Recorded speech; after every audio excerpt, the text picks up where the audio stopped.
fan for exciting wingers. There are, of course, no shortage of links. From exciting young prospects like Andrija Maksimovic to more established names like Mohamed Kudus, it seems there is a new name tied to Liverpool every day. Now, yet another name has been linked with a move to the Reds as another potential Salah replacement. According to Caught Offside, Liverpool are understood to be monitoring Juventus's Turkish teenager Kenan Yildiz, who has started the season in electric form with 3 goals and 2 assists in 12 games. He was on hand to provide 2 goals in the weekend's 4-4 Derby d'Italia thriller against Inter. There are strong comparisons between Yildiz and Juventus great Del Piero, with The Guardian saying that his goal celebrations are reminiscent of club legend Alessandro Del Piero, as are some of his goals. The comparisons aren't helped by his inheritance of the number 10 shirt, as well as Yildiz breaking Del Piero's record as Juve's youngest ever Champions League goalscorer. The report in Caught Offside also mentions strong interest in Yildiz from Arsenal, who are said to view Yildiz as being able to shoulder some of the creative burden that usually falls upon Bukayo Saka. It's curious that the report mentions Yildiz as being someone who could back up Saka at Arsenal or replace Salah at Liverpool, especially given Yildiz is mostly plying his trade on the opposite side of the pitch. It's also worth mentioning that it would likely take an astronomical fee to prize him from Turin, but we all know how alluring the Premier League can be. 4 sporting players Liverpool must sign before Ruben Amorim's Man UTD. The news that Manchester United are working on a deal for Ruben Amorim to replace Erik ten Hag as their manager came as a bit of a shock yesterday.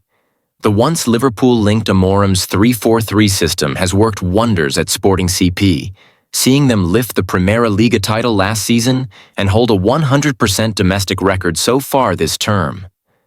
If he were to come to England, the expectation would be that some of his players would join him in January and beyond.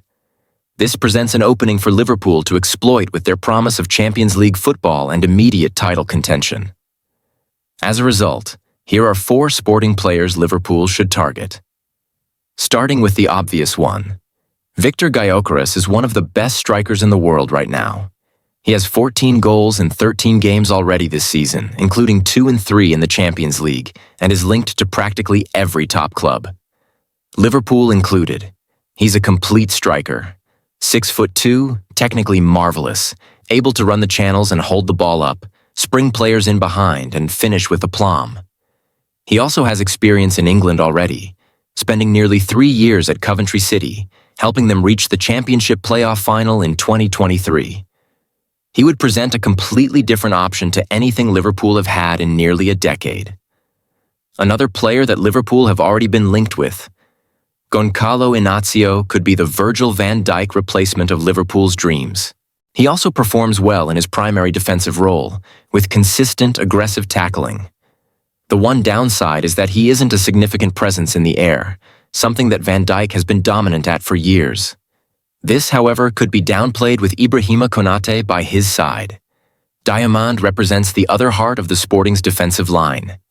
He primarily plays in the center or right of the back 3 and has, of course, been linked to Liverpool in the past. Whilst Konate has solidified the right center-back position as his own, Diamande's talent level requires his name at least being mentioned here. With Inacio by his side, Diamande is able to focus more heavily on the defensive aspect of the game.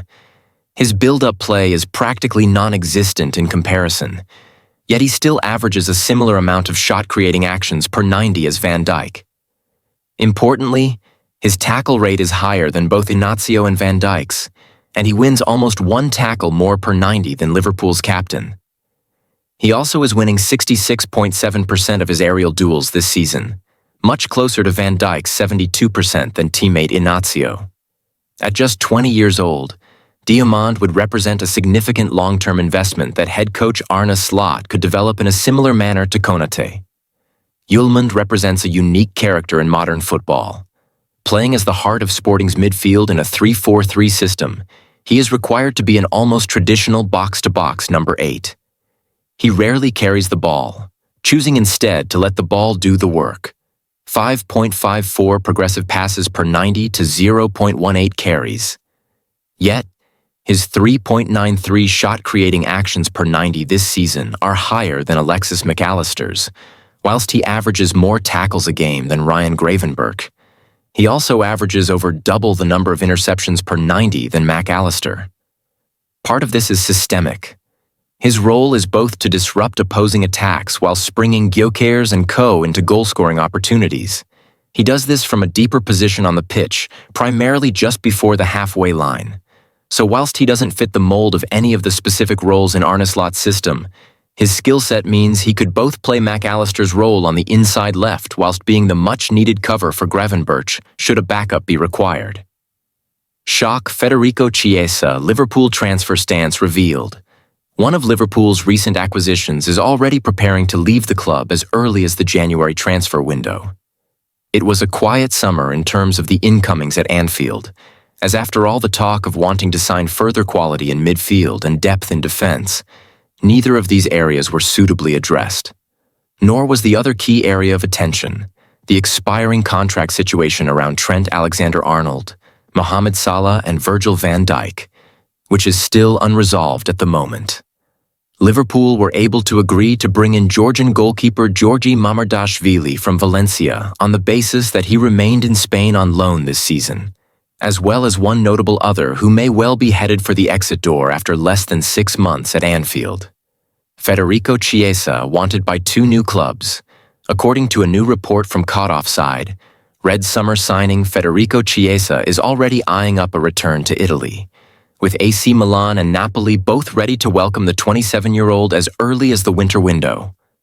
The report cites sources as saying that Chiesa is frustrated by the lack of playing time he has received so far, and goes on to theorize that the Italian has likely had problems settling in on Merseyside and is willing to make a return to Serie A on loan as soon as possible. It's hard to see any of this report coming to pass, as Chiesa would surely have been aware when he signed that he would not be assured of a starting spot, not to mention the issues he has already had with minor injuries in the first few months of the season, which have been the reason for his limited appearances. Given how overjoyed he appeared to be upon signing for Liverpool, it would be a hugely surprising turn of events to see him more or less admit defeat and return to his home country before he's even had a real chance at breaking into the red side.